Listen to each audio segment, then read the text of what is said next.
What's going on, my Centric Internet? It's the Sentiment here, so back again with another classic WWE pay-per-view review. I should have reviewed this show last week. By the time this review is uploaded on this channel, Money in the Bank 2024 is come and gone. It's in our review mirror, so I didn't got the chance to review this show I'm going to talk about, but Money in the Bank 2024, I was busy. First off, it's my channel. I can do what I want. So, last month marks the 10th anniversary of the show. I'm going to talk about right now.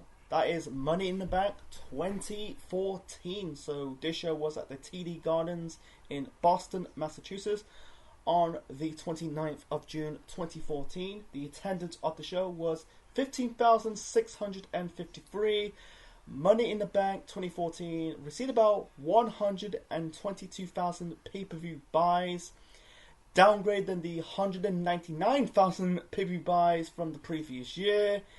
And by the way, this is in 2014, and the network was about 4 months old. In this time period between 2014 and 2015, and I think it's up to 2016, they're kind of like splitting up, combining the pay-per-view buys. Yeah, the pay-per-view buys. Trying to get my words, by the way. The pay-per-view buys and the WWE Network subscriptions. So it's just what it is. Anyway, so the commentators for Money in the Bank 2014 are Michael Cole, Jerry the King Lawler, and John Bradshaw Latefield. So what's going on? It's funny, the last 2014 WWE pay-per-view I reviewed on this channel was WrestleMania 30. That was the night that the streak died, and also Daniel Bryan come up the odds against the Authority. So what's going on after the months after Mania 30? Daniel Bryan's no longer the WWE World Heavyweight Champion. He stripped off the belt due to injury, or faking the belt due to injury. Really sad because at Mania 30 he come up against the odds against beating both two multiple-time world champions of Randy Orton and Batista. And also, early on the night in the opener, he beat another multiple-time world champion in Triple H, coming against the odds, become the WWE World Heavyweight Champion. And then months later, he is faking the belt due to injury. I think he injured his neck, He had, the only title defense he had was against Kane at Extreme Rules, I think Kane hits Bryan with multiple Tombstone Power Drivers to re-aggravate his neck. I think he injured his neck before his feud with Kane, I'm not too sure. So yeah, it's a really damn shame that Bryan suffered that injury. He's on cloud 9. He's the man, the GOAT. And I don't really call him the greatest of all time, but he's kind of like the man, the GOAT. He's the GOAT man. And also then he's now no longer the champion. He's injured. This leading up to his injuries. He came back the following year. Got hurt, retired, become a SmackDown GM.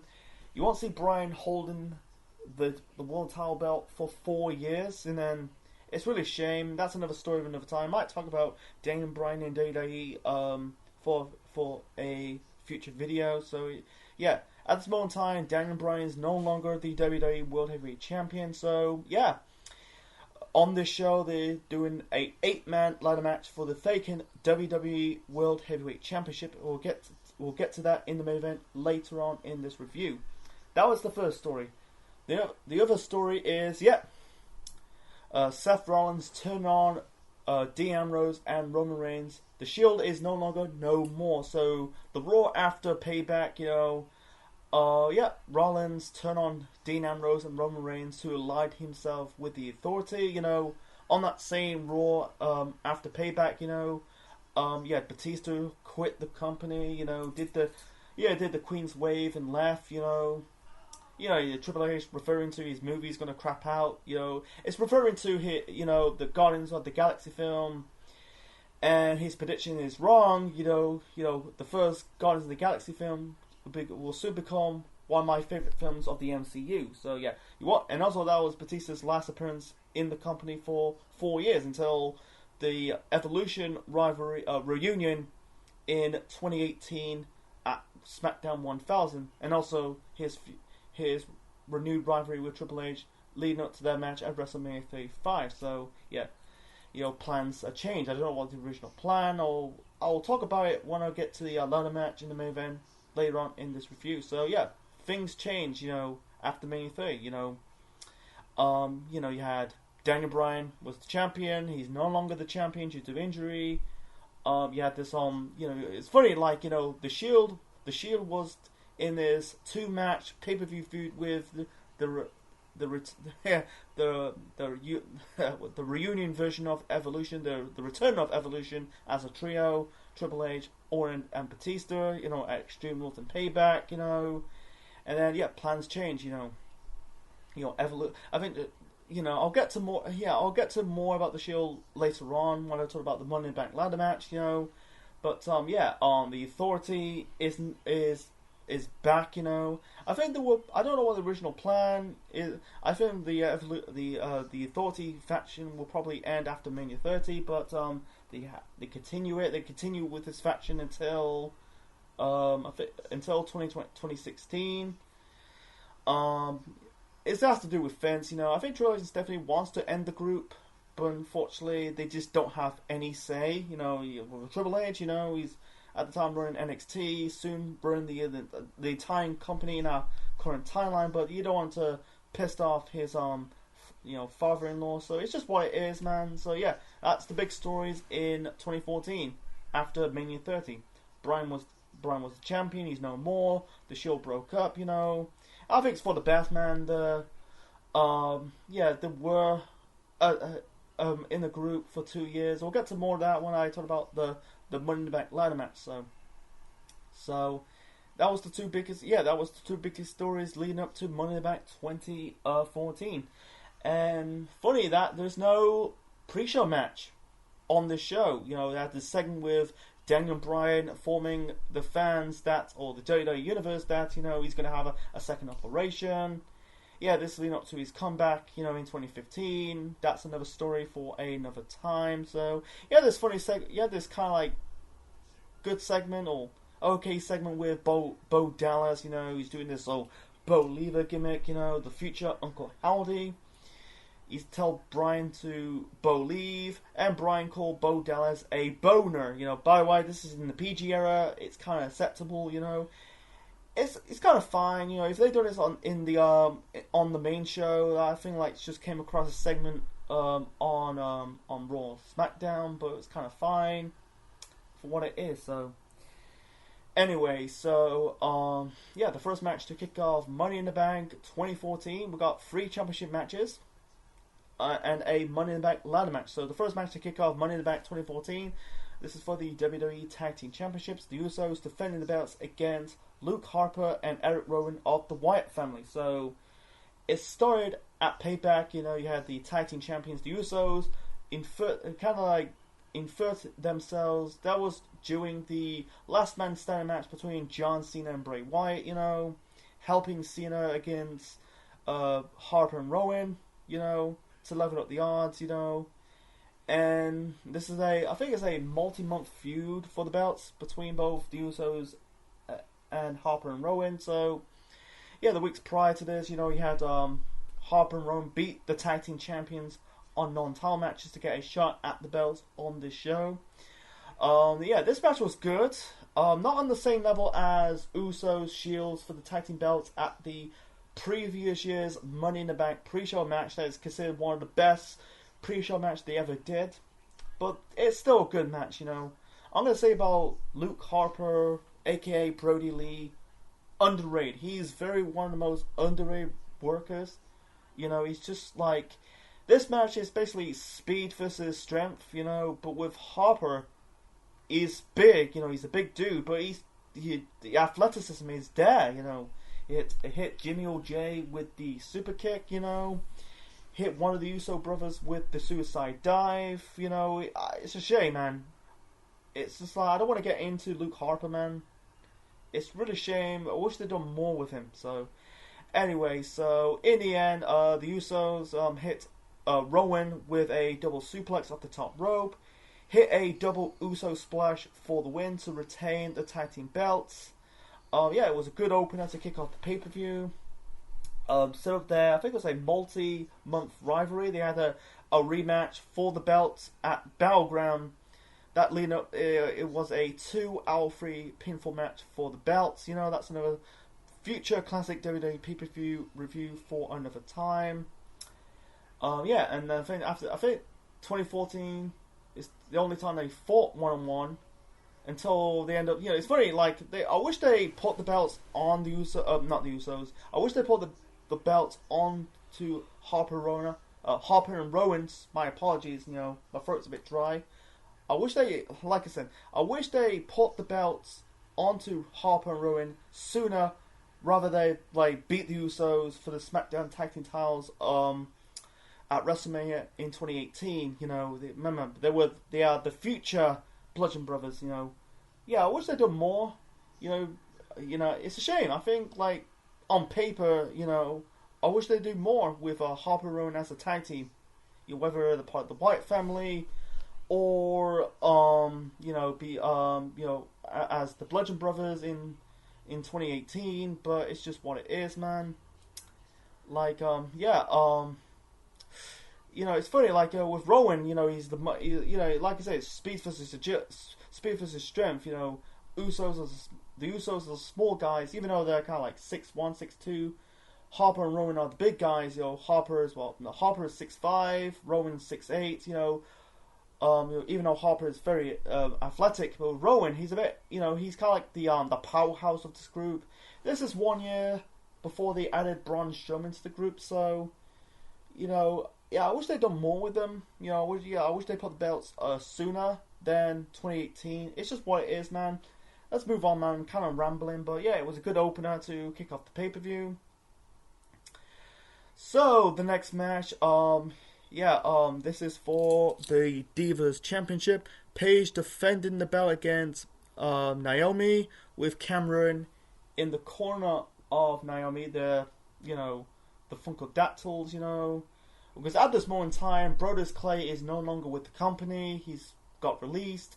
You know, I think at a certain time period, he's now Tyrus. You know, he's part of this entourage with EC3, Dixie Carter, Rockstar Spud, and also he is soon to become the future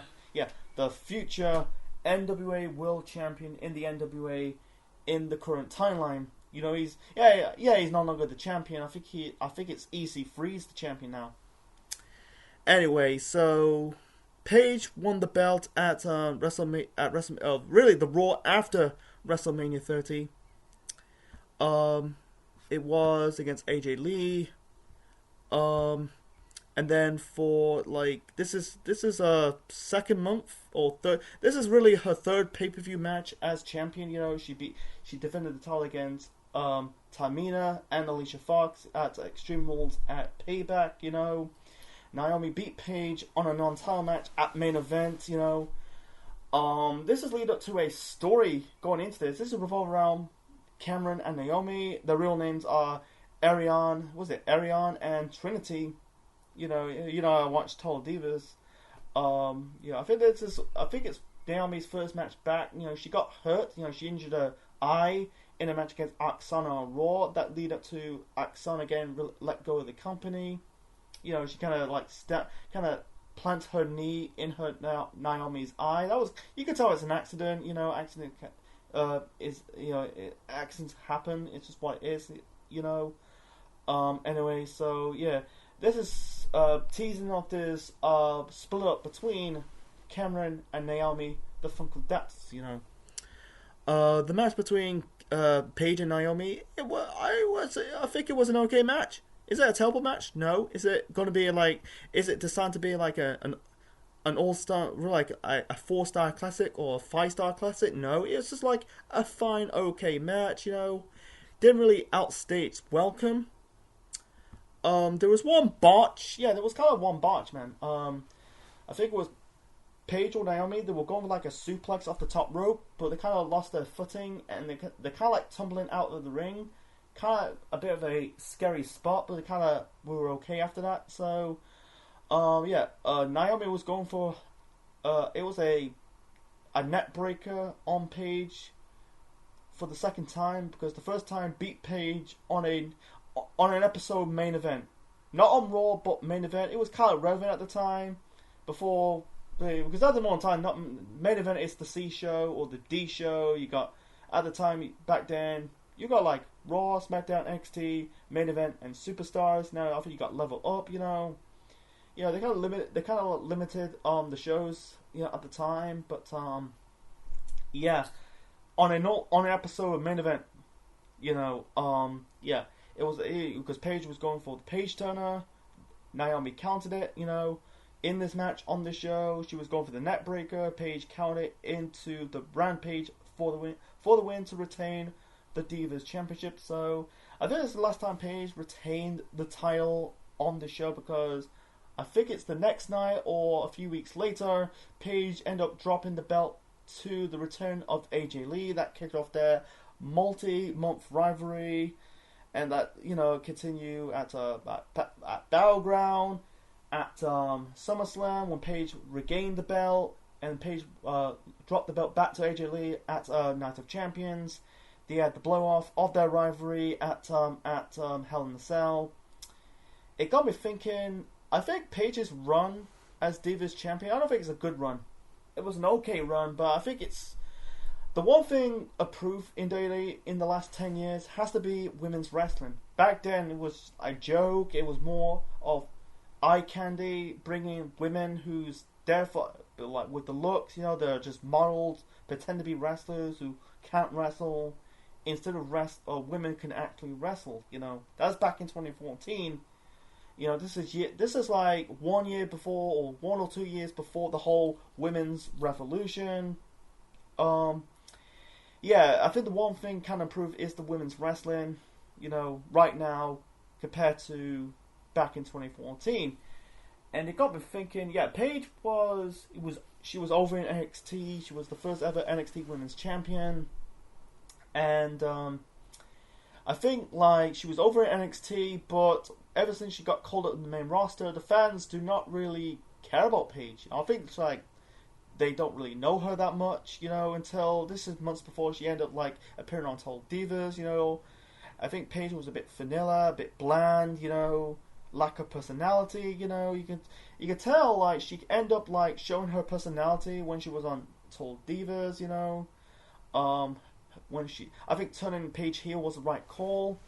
It'll give her more personality and charisma, some character development. But back then she was kind of this bland goth girl. I like Paige, I like Saraya. It's got me thinking, what if, Paige didn't win that title at the Raw after Mania 3? What if, I think they should have Paige, chasing after the belt instead of becoming the champion, because it's not really her fault. It's just basically, it's just like there's barely any good women's wrestlers for her to work with. It's just like you got Summer Rae, you got fucking Aksana, you got Cameron. I'm glad they didn't do a triple threat match. Because Paige, Naomi, Cameron. Because Cameron, Ariane, she is one of the worst women's wrestlers I ever saw. She kind of like can't pin her opponents properly in one match. But yeah, I think like it's just her, like the women that work with her. It's so limited, so it's just what it is. It's I think like this, her winning the Divas title, that leading up to her fall in WWE. Getting injured, talking trash about the company, the situation with Del Rio. It's funny, like in hindsight, she ended up doing well. She's doing okay in AEW, part of the Outcast. She was the AEW Women's Champion. It got me thinking, what if, Paige, stay healthy, gunning it out, pull up with the crap, seeing the tunnel, the light on the other side of the tunnel until Vince McMahon is no longer an issue there. You got me thinking, what if, Paige is still in the company, how Paige is going to be, how Paige is going to fit in today's WWE in this modern era. You got really good workers like, I could go on and on, how she's going to fit there. But it's just what it is, man. Like, it's just like one moment like she's, the first NXT Women's Champion, youngest Divas champion, and all of a sudden, she ended up becoming an afterthought. It's just what it is. And as for Cameron and Naomi, this is leading up to the breakup. Because they using Brody's Clay's theme music. Somebody call my mama. Because at this moment in time, Brody's Clay is no longer with the company. It's just what it is. Naomi. It's funny, Naomi ended up still in this company to this day. I know she left, protest with Sasha Banks, came back. She was TNA or Impact's Knockouts champion. She's recently was in that really good triple threat match at Backlash. In May. She's doing okay compared to her first run in the company. So yeah, Cameron was gone. She was terrible. She's just a model. It's just why. Let's move on, man. I'm kind of rambling, but I'm trying to get my points across. So let's move on to the next match. I'm trying to keep it short and simple. So the next match, we've got Adam Rose taking on Damien Sandow. Damien Sandow came out. He's dressed up like Paul Revere because this show's in Boston. I think it's referencing the American Revolution between America and Britain. He's trash talking Britain. Trash talking Boston. And at this moment in time, Damien Sandow is doing impersonations. It's not his fault. I think they kind of dragged it to the ground with impersonation. Wrestlers doing impersonation gimmicks of other successful wrestlers, like Stevie Richards been doing it, and then you had Big Show doing it for briefly, then Charlie Haas, and then years later Dolph Ziggler's been doing it, I'll get to more Damien Sandow shortly. Adam Rose, I think this is his first pay-per-view match. He debuted on the main roster about May or June. I don't know what's the... it wasn't... I think it was May or June. The Adam Rose's gimmick, people say they dropped the ball of it. I like the theme music, but I think it's a bit... people say it's a gay gimmick, like his catchphrase is "Don't be a lemon, be a rosebud," I think it has some potential, but I don't think it's like... I think it's just a bad gimmick, It's just one of the gimmicks, to be a wrestler. It's just one of these bad gimmicks to be embarrassed to be a wrestling fan, They introduced future stars if he's part of the Rosebud, like Becky Lynch and Braun Strowman. You had Selena Vega, Anyway, I'm trying to keep it short and simple, The one memorable in this match, is Damien Sandow shouting, "The elbow is coming, the elbow is coming." It's referencing the British is coming, the British is coming, and hit the Toboto Akia, the elbow of the saint. Trying to get my words out. Anyway, so in the end, Adam Rose hit the party foul for the win. This match should never be on a pay-per-view. It's just like trying to beef up the cards, I feel like it's belong on not just Raw and SmackDown. This is belong on probably on an episode of Superstars or Main Event. Why they did that? It's really sad that Damien Sandow has fallen. It's sad, like the previous year's Money in the Bank pay-per-view, he won the SmackDown Money in the Bank ladder match. He's the SmackDown Money in the Bank briefcase holder. And then in October, he did the failed cash-in. He tried to cash in on John Cena for the World Heavyweight Championship. Failed. And now he's doing the impersonation of gimmicks. That's not really got him over. I think the one gimmick kind of revived his career briefly was teaming up with The Miz, becoming Damien Mizdow. And then it's funny, like 1 year later, they're doing this they do this remake of the Mega Powers, being fucking Macho Man Randy Savage, I don't want to get into that. That's another story for another time. So yeah, it was just not a terrible match, but it's kind of dull. Had no business to be on a pay-per-view at the time. You spend a lot of money. That's match number 3. Match number 4, we got the Money in the Bank ladder match. This is the briefcase for who gets a shot at the WWE World Heavyweight Championship. This is for the gold briefcase. It's funny, like ever since they decided to do Money in the Bank as a pay-per-view, they did 2 Money in the Bank ladder matches for the Raw and SmackDown,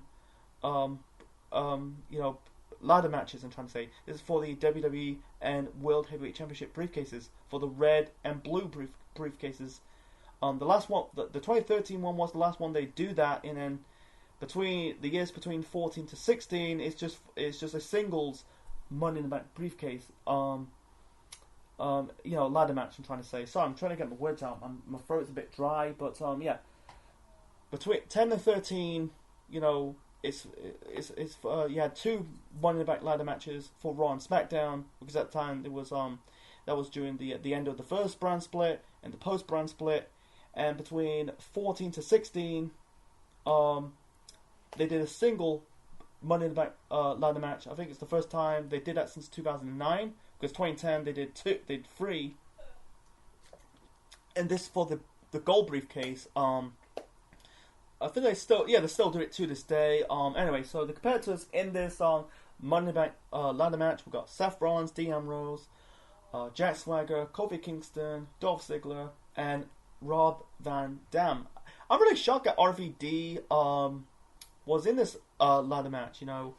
He was in this feud with Wade Barrett for the Intercontinental Championship, but I thought that was his last match of his second run in the company. But he's in the Money in the Bank ladder match. I'm shocked. It was supposed to be 7. Yeah, it was supposed to be 7 people in this Money in the Bank ladder match.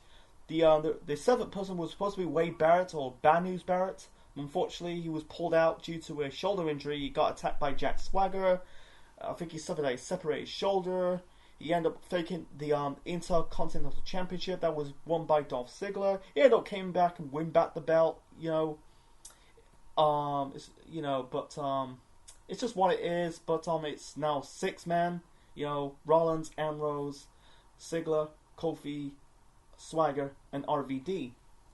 Anyway, so this match is match of the night. Like I said, at the start of this video, Rollins turned on Ambrose and Reigns of the Shield, broke up the Shield. I think it's for the best, man. They've done everything they could as a trio. The Shield been around for almost 2 years. I think, they end up have that reunion, and in 2016, well, actually 2017, 2018, 2019, until Ambrose, Moxley went to AEW. Because at the time I think the roster was a bit too thin. I think it was the right call. They don't know if they can as a trio. Anyway, I did a video about 1 year ago. I think it was the start of 2013. Not 2013. The start of 2023. I did WWE feuds of the years between, I think it was 2000 to 2022. In that 2014 slot, I put Ambrose and Rollins. It was the right point. That was the best rivalry of 2014. They had a multi-month rivalry between. It started at the Raw after Payback to Hell in a Cell 2014. And it's not just that. They end up feuding for the next couple of years. The fight in 2015, the fight in 2016, and they fought the last match between 1-on-1 between Rollins and Ambrose was in 2018 over the Intercontinental Championship. Plus, they were a tag team, winning the Raw Tag Team titles, and also the Shield reunions between 17, 18, and 19. Anyway, so they start out brawling. This match is match of the night. I really enjoyed this match. Not an all-time classic, but it was a fun match to watch. Everyone had their moments in it. RVD has his moments. I think he hits Rollins with the Rolling Thunder onto the ladder. He did the spinning heel kick onto Ambrose. Kofi had some moments in it. I think I thought Kofi would win it. He hit Seth with I think it was a back body drop onto. There was 2 ladders. One was in the direction of the briefcase, and the other was between I think it was the middle step of the ladder and connected to the middle rope. Kofi back body dropped Seth onto that ladder. I thought Kofi would win it. He was that close to winning that briefcase. Who knocked him off? Is it Ziggler or Swagger? I'm not too sure. It's been 2 or 3 days since I watched the show. I think it was Swagger, you know. But I think this show, because this show is in Boston, and I think I think he's from. I don't think he's from. Yeah, I know he's ringside. He's built from. First he was Jamaican. Next thing he's from Ghana, West Africa. Yeah, he's actually from Boston, or not from Boston, probably outside of Boston, in the Boston area, or the Massachusetts area of Kofi's from. But yeah, I thought Kofi would win it, you know. But unfortunately, that's not the case. He had a good showing. He had one spot, like he was going for the briefcase. Ambrose knocked him off, and then Kofi kind of. He did like a jump. He did a leap. He fall off. Did like a spot off the top rope. I think it was a springboard splash onto the other competitors. That was good. There's some fun spots in this match. You know, I kind of like it. You know, Swagger locked Dolph Ziggler with I think it was the Patriot lock. You know, this was you know, I think this is the last match as a heel. I'll get to more of that shortly. You know. Locking the ankle lock onto Ziggler onto the middle step of the ladder. Anyway, so yeah, they still continue this rivalry between Ambrose and Rollins. You know, like for one more of the match, I think he was falling off the ladder. I can't remember who pushed him off. Ambrose was selling his shoulder, his arm, and then you got like doctors and referees trying to give Ambrose some medical attention, try to escort Ambrose into the back. You know, Ambrose had none of it, so you thought Ambrose is out of this ladder match for the out of the rest of the match, but nope, he's back. You know, I think RVD, he was teasing like he's gonna do the 5-star frog splash. He's about to do it on the Jeff Hardy ladder. You know, I'm referring to the Jeff Hardy ladder because the tallest ladder is not tall enough. You remember that Jeff Hardy splash he did at the Swanton Bomb onto Edge at Money in the Bank 3 at WrestleMania 23 in 2007.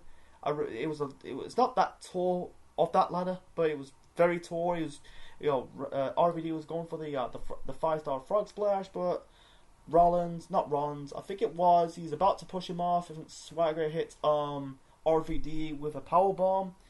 I think RVD with the Swagger bomb placed the ladder onto him, but he's holding his chest and stomach area. That was kind of stupid, but anyway, so I'm trying to keep it short and simple. So in the end, Ambrose came back, hitting Rollins in the back with the chair. Kind of a taste of what he did a couple weeks prior, leading up to compete in the Monday Night Ladder match. You know, the teasing like Ambrose would win this briefcase, but instead, out comes Kane, he's going to end up in a ladder match in the main event. We'll get to that later on. He kind of helped Rollins to win this match. You know,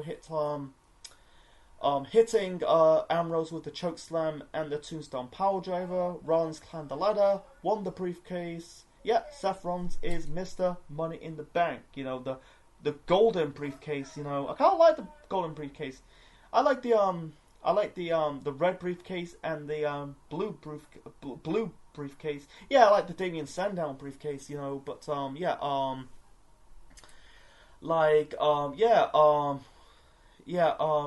because the red briefcase is a contract for the WWE Championship, and the blue briefcase is for the World Heavyweight Championship. So, yeah, I think Rollins winning the briefcase was the right call, because Rollins he's going to be in the company long time, because he's still in the company to this day. Actually, in this match, the two persons still in this company is Seth Rollins and Kofi Kingston. You know, like Rollins, they're putting the rocket strap on. They put the rocket in, strapping the rocket onto Rollins' back. You know, because despite like or hate Rollins, you gotta be an effing idiot to build. You need to build new stars, because like CM Punk's gone, Bryan's injury. Rollins is gonna be the next rising star. Like love it or hate him, but he's still in this company to this day. But it's the right call. This is still a continuation of this rivalry between Ambrose and Rollins. a multi-years rivalry. This rivalry between Rollins and Ambrose lasted about, what, 4 years? You know, it ended up becoming a real life thing because, you know what he did? I think Rollins talking shit towards Ambrose, aka John Moxley. This was when John Moxley left WWE to go to AEW, you know. I don't think we're gonna see Ambrose and Rollins feuding every time soon. Because at this moment in time, John Moxley's doing well in AEW. Why he needs to come back to WWE? But and also like you had this brief rivalry moment between Ziggler and Kofi. You know, that race for the briefcase. You know, because they had history as well. You know, the fought in the mid card for the United States and IC titles. They fought in the tag team picture.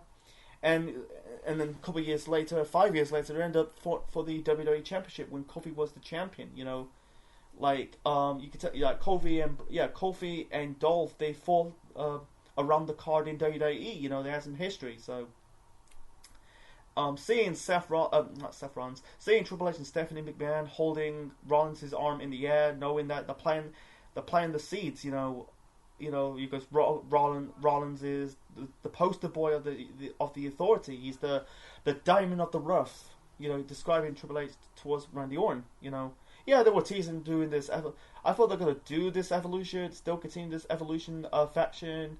You know, you had Triple H in the Ric Flair role, Orton on the Triple H role.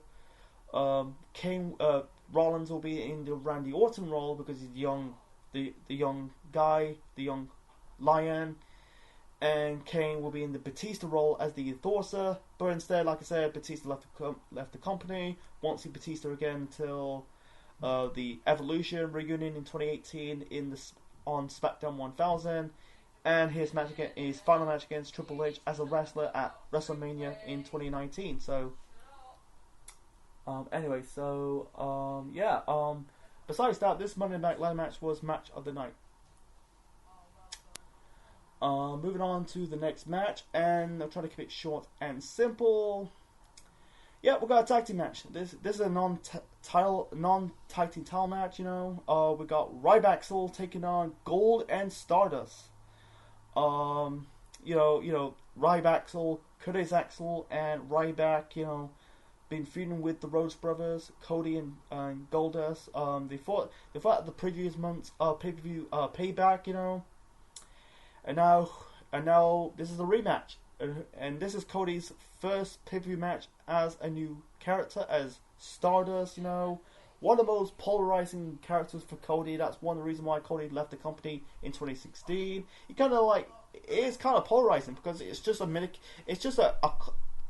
image of his brother's gimmick. You know, he ended up changing the image of the character in the 2015 period when he was part of this tag team with this faction with him and the Ascension, you know, but it was still a crap gimmick, you know. People want to see Cody Rhodes as Cody Rhodes. It's funny. Times have changed. You can tell Cody at this moment in time, you know, back in 2014. Now he's the WWE World Champion, the undisputed WWE Universal Champion. He's kind of like the top guy of the company compared to. Of him, he's now in this tag team with his brother. That's kind of fine, but he's now doing this crap gimmick. It is a crap gimmick, you know. It didn't really serve a purpose, you know. They say like, oh, his character was getting stale because people don't want to see Cody with a gimmick. You know, he had multiple gimmicks of his first run in the company.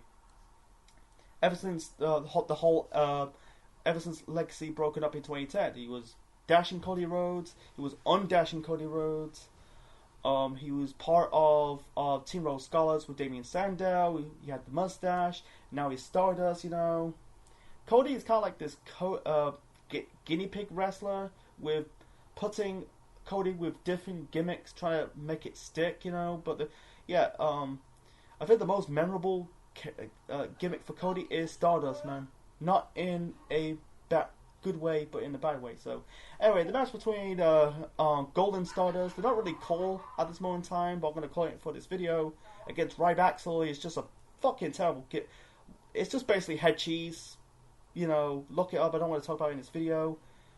You know, it was cool because they were a team ever since, you know, Paul Heyman was feuding with CM Punk. Now they're in the tag team. It served no purpose. They were both like losers and jobbers, you know. Anyway, it was boring. It was not really boring. It was kind of dull and filler.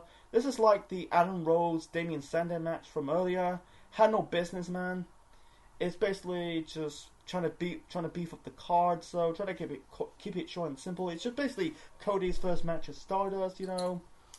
He's going to hit I think it was teasing like Ryback's going to hit Cody or Stardust with the Shell Shock, you know. I think Cody was going for the Crossroads, but that was broken up by Curtis Axel, you know. He rolled up Ryback for the win. Afterwards, you had a post-match beatdown with Curtis Axel attacking Stardust. Goldust and Stardust, or Cody Rhodes, hit Curtis Axel with, I think it was a tag team finisher. I think it was a double like cutter, and that was it. So, yeah, you know, I think it's months later, you know, because Ryback's no more, you know, because, you know, Ryback ended up getting hurt. He came back in the autumn, trying to becoming the 2012 Ryback, you know, but I think the damage is already done. Anyway, so let's move on to the next match. So the next match, we've got Rusev with Lana. Lana as CJ Perry, not Lana Austin, by the way. Taking on Big E Langston. So this is a rematch from Payback, you know. It's basically USA versus Russia. And yeah, Rusev debuted at the Royal Rumble, you know, the start of 2014. They're really building Rusev up as this dominant beast, this dominant monster, you know. Yeah, Lana, you know, like Rusev and Lana doing the whole referencing, Vladimir Putin. And I think in one segment on Raw, they're referencing Edward Snowden. You know, look him up. You know, you can tell they got some good heat. You know, they got USA chants. You know, I'm gonna say right now, I think Rusev is the last great anti-American heel, because at this one time they kind of stopped doing it. You know, I wish they'd bring that back. You know, I think they stopped doing it because they kind of overdoing it. But you know, if you do it right, I think at this moment in time they got all sensitive right now. It's just what it is. You know, you imagine they do this right now, because at the moment in time Putin's in a lot of shit because of the situation between Russia and Ukraine. He'll get super heat. But anyway, so yeah, Rusev was doing his shtick, you know, saying his I think he's speaking in his native language of Bulgaria. Even though he's from Bulgaria, he's represent the Russian people. You know, it's a shame. That was a good gimmick, you know. It's a shame they really dropped the ball with Rusev, you know. That's another story for another time. But, yeah. You could tell they trying to put the rocket strap onto Rusev's back. You know, doing this Russian gimmick, you know. And it got him over, super over, big time. Yeah, with Big E Langston, you know, he's doing the whole represent the American people. Like, yeah, they kind of like, I think it's the first time they did it in years, you know, doing the whole USA versus an American versus a foreign heel, you know. But yeah, the match was okay, wasn't great. It was a fine, okay match, you know. I thought like one more in the match, you know, Big E. It's really sad, you know. Big E's, I think he's retired now due to his neck injury sustained in 2022. One more in the match, he was going for the spear, the diving spear through the middle rope. You know, Rusev kind of like knee Big E in the head. You know, he was a bit dazed. I think it looked like he suffered a bit of a concussion, but he kind of like pulled through you a little bit. You know, in the end, Rusev was going for the accolade. That is the camel clutch. You know, I thought Big E was going to break the hold. There's teasing like he's nearly broke the hold, but instead he couldn't do it, you know. Big E tapped out. Rusev retains. I would say Big E would win on this show, win this match, beat Rusev. But you burn Rusev up, you know. Even though the situation with John Cena the following year, you know, that's another story for another time. For Big E, he was not really doing anything. You know, he was Intercontinental Champion, never caught flame. He was in this feud with Wade Barrett for the belt, and then now he's in this feud with Rusev, you know. And they're throwing opponents for Rusev, they kind of continue this USA versus Russia thing, you know, like they do with Mark Henry. He's feud with the Big Show. I think that was the. I think this is the moment when the anti-heel foreign gimmick kind of died, when Big Show kind of pulled down the Russian flag. Yeah, the Russian flag. You know, after he won this match, he had the Russian flag coming down, and then when Big Show they got a lot of shtick for that. You know, they kind of like got shtick because Big Show pulled down the Russian flag. You know, it's really interpreted like WWE's bashing the Russians. You know. They will never do it to this day. We're in this PC culture, you know. It's just what it is, man. But yeah, the stuff they're doing was really good and compelling compared to, you know, they can't do it right now because people get butthurt and so sensitive. Anyway, let's talk about this next match. You know, this match, why they put this on this pay-per-view anyway. We got Summer Rae taking on Layla with Fandango as the special guest referee. Wow. Why they put this... Like I said, who put this match on a pay-per-view at the time you spend a lot of money? This match had no desire to be on a pre-show for free because it's on YouTube, but you put this on a pay-per-view, you're spending a lot of money, so no one gives a fuck about this. You know, this is revolved around who's Fandango's dance partner. It was, you know, Fandango, Summer Rae, or suddenly Layla's part of the group. You know, like this is a love triangle storyline. It's so pointless. You know, they're pouring like milk and cement, look like cement or porridge. It's just so stupid. It's like wow. No disrespect Fandango, good worker, but his gimmick is so... It's just a bad gimmick, man. It's good to fans like kind of fandangling, but it's kind of like wore off at this moment in time. I try to keep it short and simple. In the end, I think Layla hit, I think it was a patented kick onto Summer Rae. They were teasing like, you know, some Fandango and Summer Rae about to kiss. You know, they're kind of in this tiff, you know, it was a heel. They're basically the heels, you know. Summer Rae is kind of like, yeah, she's not a babyface, you know. I don't want to get into it, man. Whose whole idea doing this, man? Who come up with the whole idea, man? It's just like didn't serve any purpose, had no business to be on a pay-per-view. They kind of continue this storyline for months now. I think they had a match at SummerSlam, I think. I'm not too sure. Waste of fucking time. It's a waste of time. Like, Fandango ended up becoming a salsa dancer with another dance partner of Rosa Mendes. It's just like, what the hell's going on?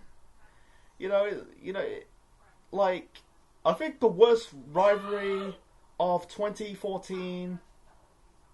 I have to put Summer Rae and Layla, man. It's a waste of fucking time. Probably the worst storyline, if I call it a storyline. So let's move on to the next match. So next match, this is a 8-man ladder match for the vacant WWE World Heavyweight Championship. You know, like you got John Cena, Randy Orton, Sheamus, Alberto Del Rio, Cesaro, Bray Wyatt, and Kane. I think, yeah, John Cena, Randy Orton, Sheamus, Cesaro, Alberto Del Rio, Kane, and Bray Wyatt, and Roman Reigns. I forgot Roman Reigns was in it. God, my memory's it's been 2 or 3 days since I watched this match, you know. It was 8.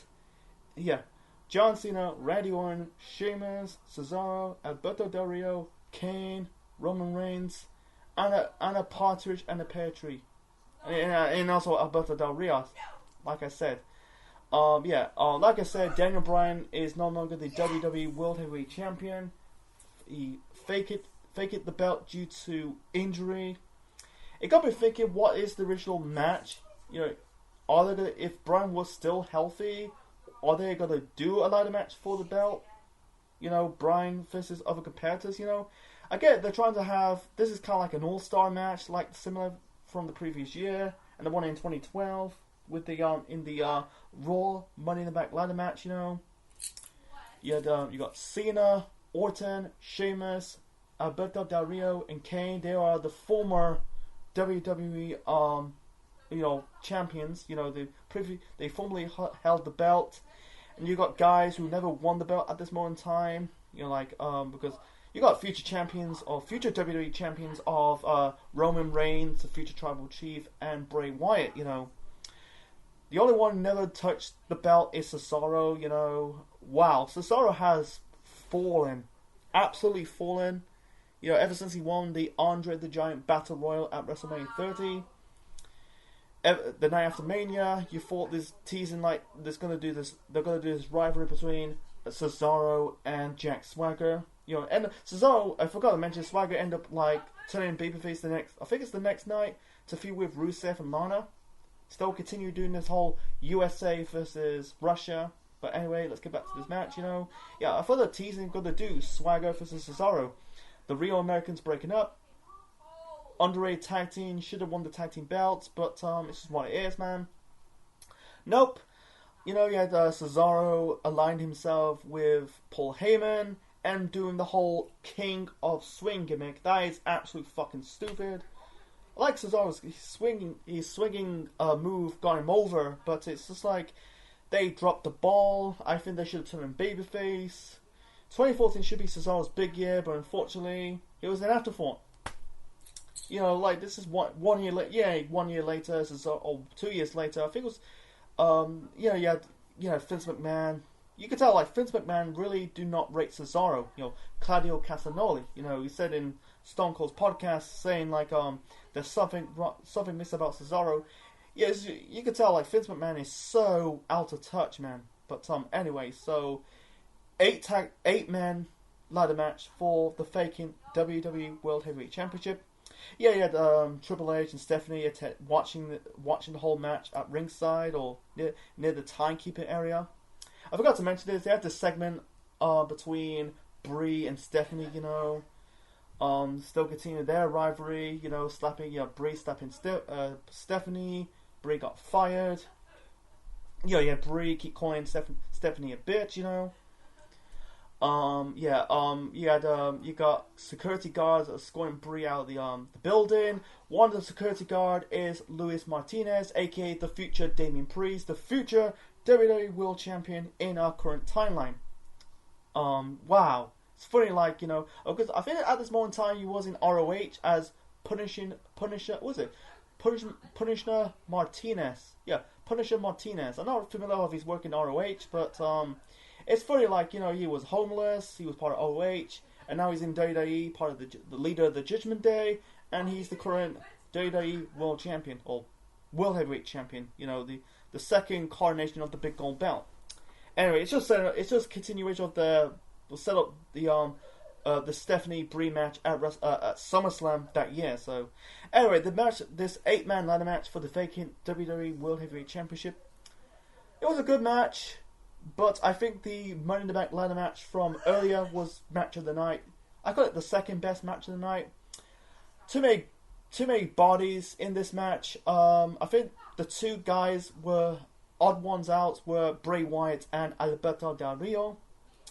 I think this is Del Rio's last match of his first run in the company. Maybe he have another match at Battleground, and then he end up getting released in August. He got in a violent altercation with an employee in WWE. He ended up have a run in Lucha Underground. Came back in WWE into 1 year later with the whole Mex America thing and League of Nations. And that's another story for another time. And Bray, odd one out. And by the way, this is Roman Reigns' first championship match. Because you could tell even though two of the members of the Shield are still in the company to this day, Seth Rollins and Roman Reigns. Reigns was kind of getting cheered, before they end up ruining him, becoming John Cena 2.0. Don't want to talk about it, but anyway, so he had an okay showing. Not really, no one took a bump off the ladder. I can't remember who took a bump off the ladder. I remember Cesaro, one more of the match, Cesaro, was climbing the ladder. And I think Orton kind of tripped Cesaro's leg and hit the RKO off the ladder. It was not on top of the ladder. It was kind of on the third or fourth step off the ladder. But besides that, there was no forget. It's a little bit forgettable. Not an all-time classic, you know. It's just kind of like too many people. It's on the same scenario. I don't mind the ladder match from the Money in the Bank ladder match from WrestleMania 26, but this was kind of like too many people. I think they should have benefited more if they had former WWE champions. It's you had to you had Reigns, Bray, and Cesaro haven't touched WWE Championship gold before, but it's just like they're kind of like Bray and Cesaro, not Bray and Cesaro, but Bray and Del Rio. They're just all ones out. They had no business in this match, But anyway, Cena was booed because he's like, this show's in Boston. He's the hometown boy, even though he's from the Boston area. He's from West Newbury. But it's the Cold Guard Collision. I knew Cena's gonna win it, But Cena hit in the end he hit 2 AAs onto Randy Orton and Kane. Before that, there was one spot, the ladder was tipping, like it's tipping horizontally. And also in the early parts of the match, Cesaro, Sheamus, future members of the Bar, they end up fighting. They were kind of like dangling onto the belts, teasing. It'd be cool if Reigns did like a spear onto both Sheamus and Cesaro. That'd be a cool spot. It's a callback to when Edge speared Jeff Hardy in that TLC match at WrestleMania 17 back in 2001, but it's unfortunately not meant to be. Orton was bleeding. Orton was bleeding buckets, man. He was bleeding buckets, man. I think he took a stiff ladder shot by Reigns. He was fucking bleeding from head to his the forehead area. It's just like, wow. He took a nasty cut, man. Anyway, so in the end, Cena won this match. Kane's in this ladder match. Cena beat Kane in a stretch match to get a shot at compete in this ladder match. But Kane was added in. He's not trying to win the belt, but he's trying to help Randy Orton, who's the members of the Authority. I might do a video on the Authority in the foreseeable future. But in moments like you thought Triple H and Stephanie are going to root for Orton. He's or Cesaro. They don't want to see Reigns or not really. Sheamus is doing his own thing because Sheamus, was the United States champion. But with they don't want to see Reigns or Cena winning the briefcase. It's just what it is. I thought Triple H will get involved, man, but he didn't. But in the end, Cena climbed the ladder, received the briefcase. Not receive the briefcase, retrieve the belt, and Cena is now the new WWE World Heavyweight Champion. He's now, at the time, a 15-time World Champion. And I knew the Cold Guard Collision is Cena's winning because this show's in Boston, like I said, hometown boy. And this is leading up to Cena getting squashed by Brock at that year's SummerSlam. That was it. So, yeah, the only title defense he had for Cena as the WWE World Heavyweight Champion was, I think it was a Fatal 4-Way match at Battleground. For Reigns, you could tell they're testing the waters, knowing that in hindsight he will be a future WWE Champion, and also he ended up becoming a future main eventer, But back then, yeah, you could tell he's kind of like breaking out of the Shield. He's the only one with the Shield gear. That's another story for another time. But besides that, this ladder match was good.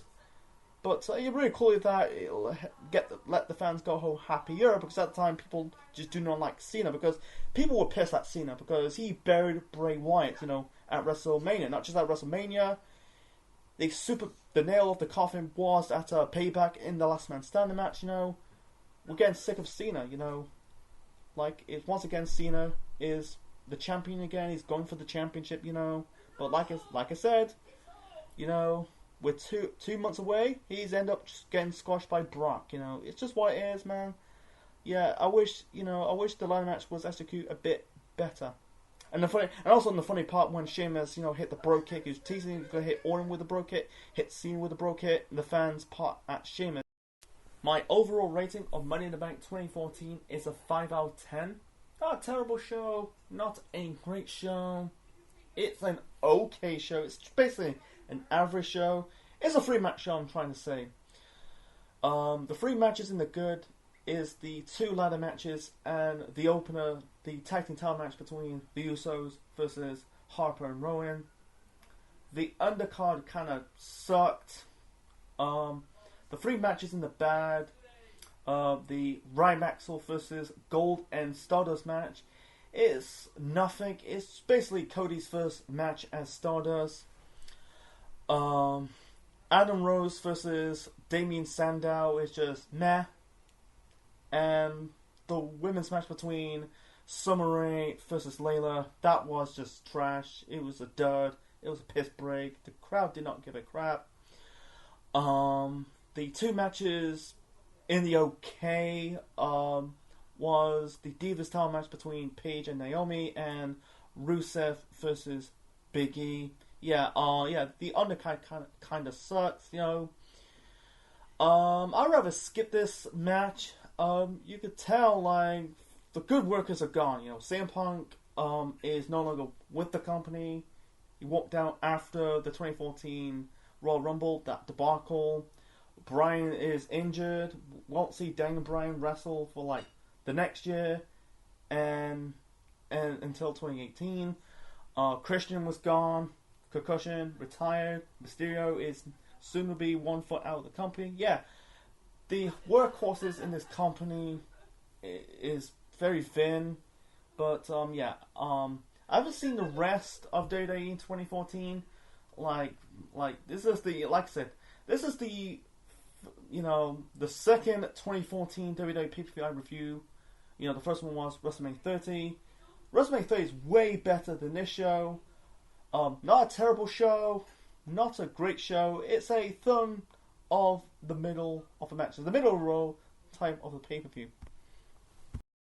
So, what's your thoughts on Money in the Bank 2014? Please leave your thoughts in the comment section below. Smash the like button, click the like, click the bell, subscribe to the Central Man Network on YouTube, be part of the Central Unit for more wrestling videos and more. Next time, I know Independence Day in America is come and gone, it's in the rearview mirror.